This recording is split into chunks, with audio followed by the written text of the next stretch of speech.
وبركاته.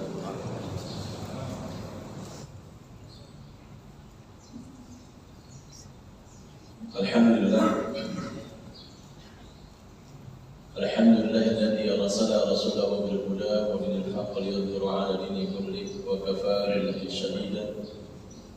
الحمد لله الذي ألف بين قلوبنا فأصبحنا بنعمة إخوانا. أشهد أن لا إله إلا الله وأشهد أن محمدا رسول الله نبي بعده. اللهم صل على محمد وعلى آل محمد. رب اشرح لي صدري ويسر لي أمري واحلل عقدة من لساني يفقهوا قولي. في كتاب العزيز أعوذ بالله من الشيطان الرجيم. بسم الله الرحمن الرحيم. تبارك الذي بيده الملك وهو على كل شيء قدير الذي خلق الموت والحياة ليبلوكم أيكم أحسن عملا. Jamaah salat zuhur yang dirahmati Allah Subhanahu wa taala, berbanggalah kita pada hari ini kita masih diberikan kesempatan Allah Subhanahu wa taala bertemu salah satu bulan haram, ini bulan Dzulhijjah.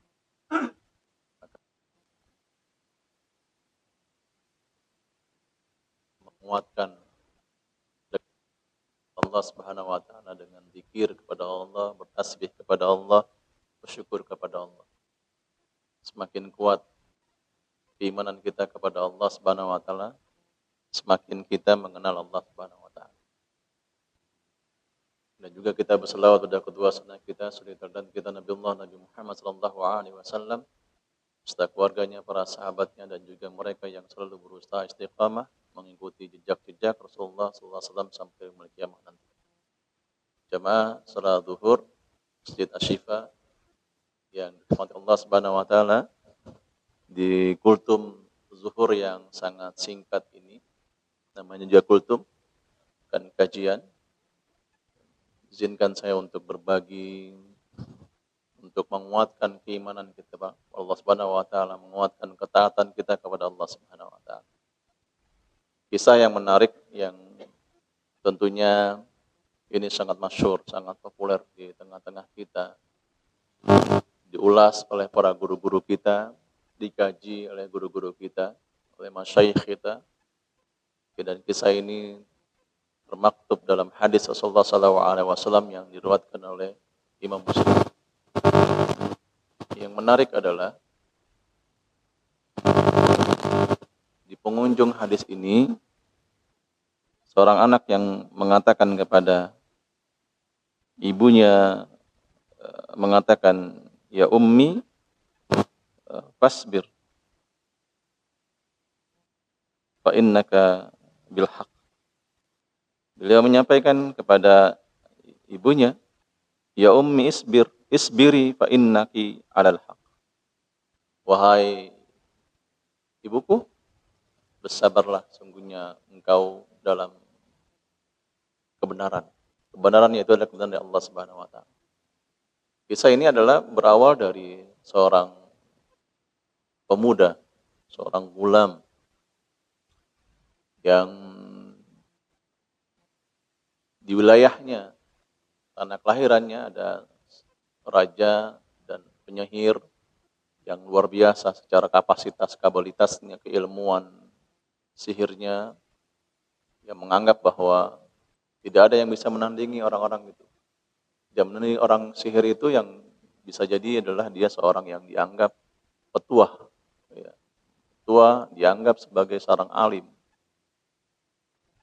Ketika kemudian seorang pemuda ini ingin belajar dengan orang sihir itu dan sebagainya, maka dia bertemu dengan seorang yang rahib, yang ahli ibadah, yang taat kepada Allah Subhanahu wa taala.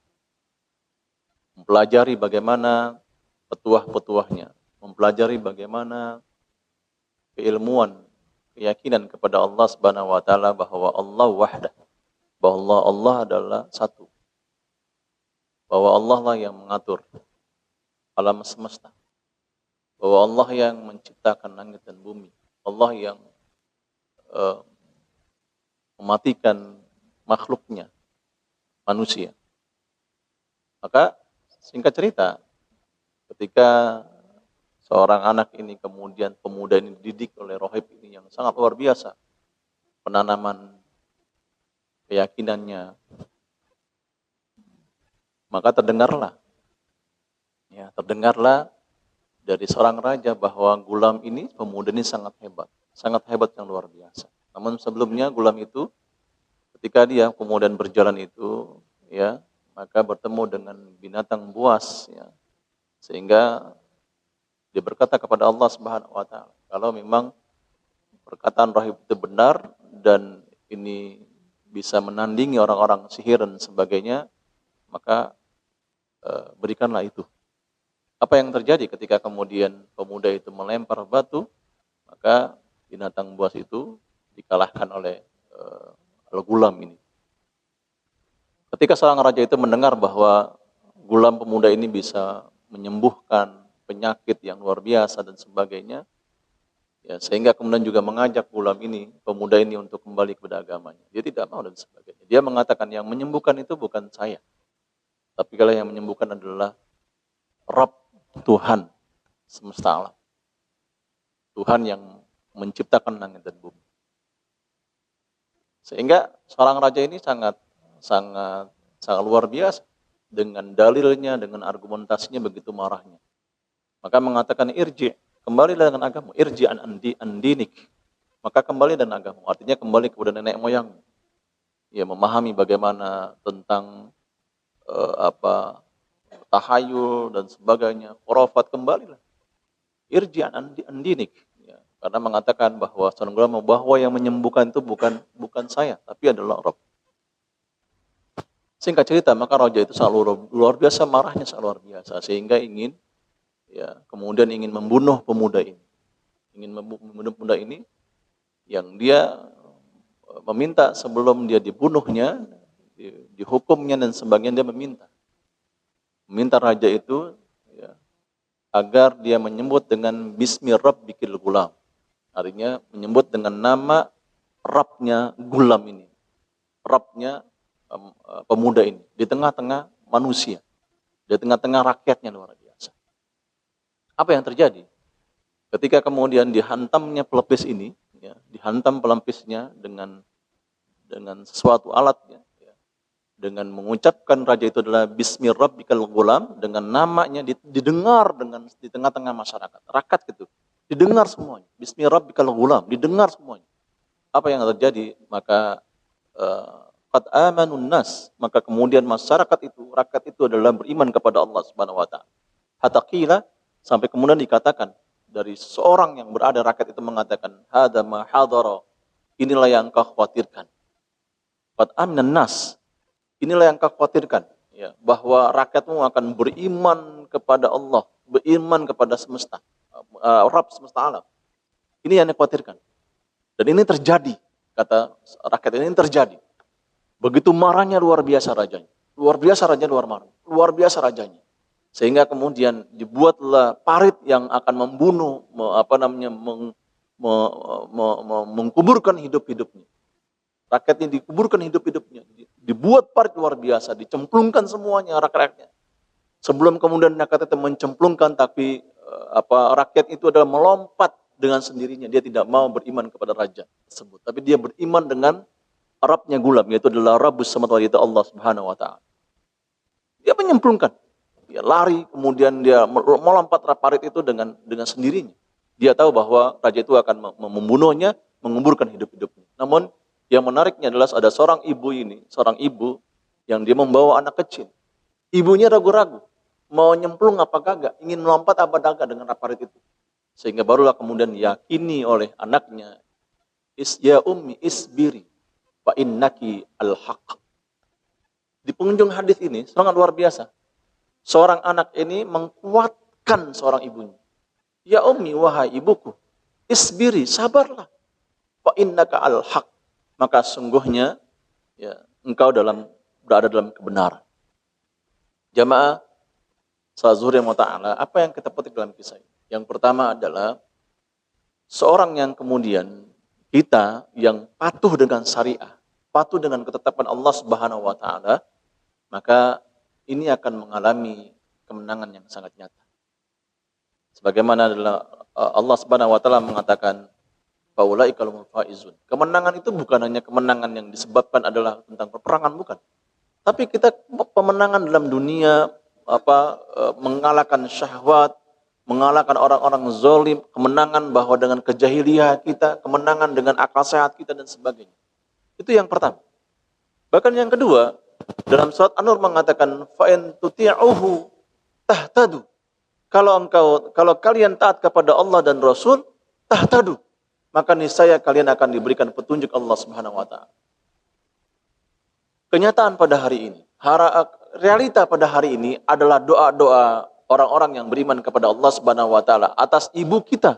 Kita menjadi profesi kita sebagai dokter, profesi kita sebagai pekerja, profesi kita sebagai orang yang memiliki kapasitas dan kapabilitas. Itu doa orang tua kita yang beriman kepada Allah Subhanahu wa taala.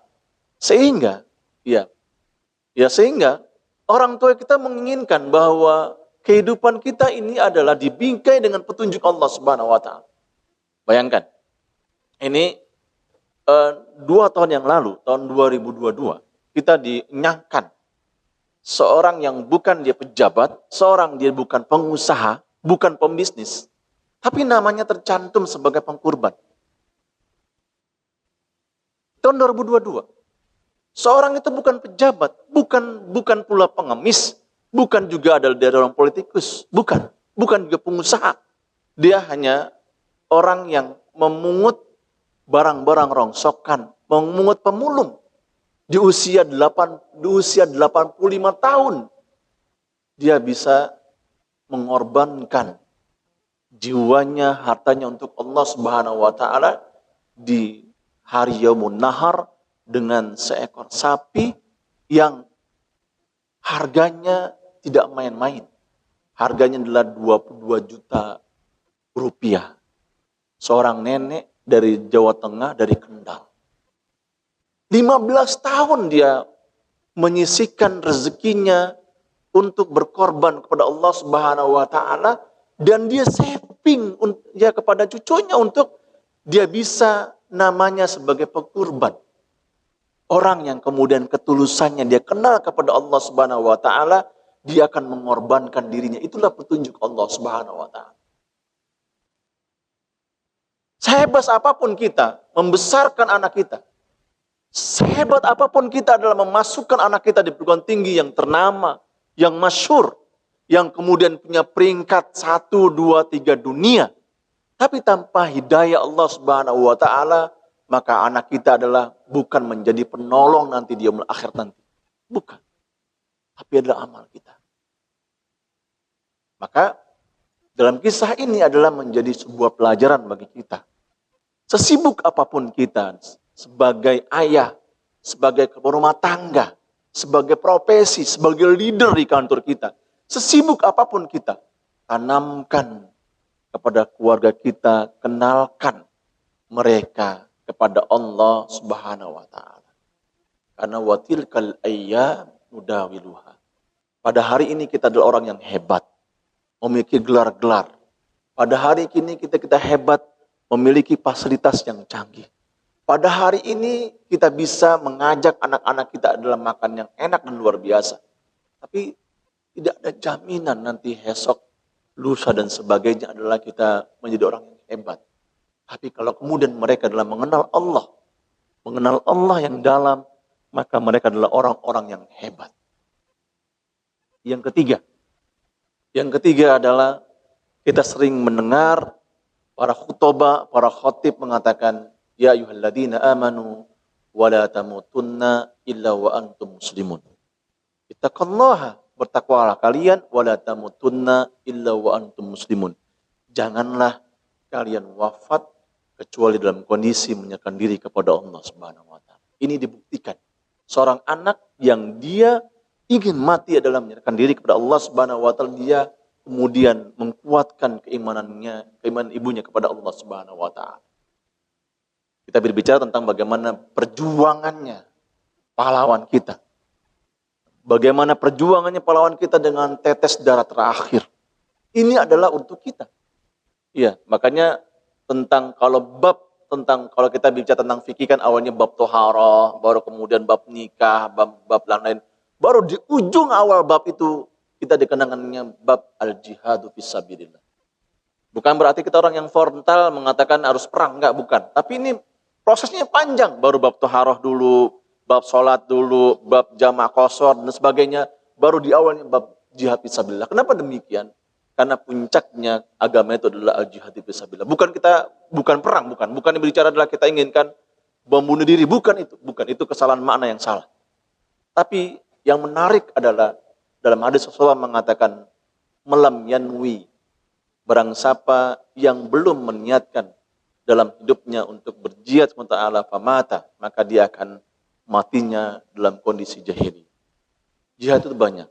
Pada hari ini kita dalam Dzulhijjah ini sedang berjihad. Apa jihadnya? Adalah kita mengamalkan amal-amal yang dicintai Allah Subhanahu wa taala. Ma ahabballah min amal salih.